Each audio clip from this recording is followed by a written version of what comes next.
आज आहेत मार्गशीर्ष महिन्यातील नागदेवी. त्यांच्या नैवेद्यासाठी आईने तोडली आहे हरभऱ्याची भाजी. भाजी घेऊन घराकडे जात असतानाच मला रस्त्यामध्ये दिसले लहानपणीचे फुकटचे फटाके.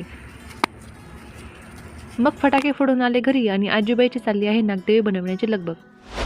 दिवे बनवून झाले तयार आणि मी त्यांना घेतलं उकडून.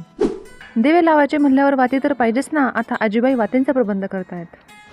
तयाच्या पुढं काय करायचं गो? आता हे दिवे केलेत ना, हे दिवे केले का मग त्याच्या वाती करायच्या आणि भाजी वरण भाताचा निवेद दाखवायचा आणि दिवे पाजाडायचे मग गावरान तुपात.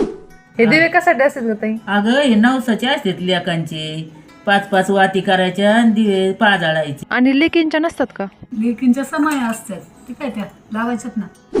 चला आमच्या समया पण लावल्या. मोठी दिदीची छोटी माझी. आता आईने देवामध्ये ठेवल्या वाती आणि त्यांना दिला अग्नी. आता देवांना सुंदर असा नैवेद्य दाखवूया. तोपर्यंत तुम्ही चॅनलला सबस्क्राईब करा. भेटूया नेक्स्ट व्हिडिओमध्ये. राधे राधे.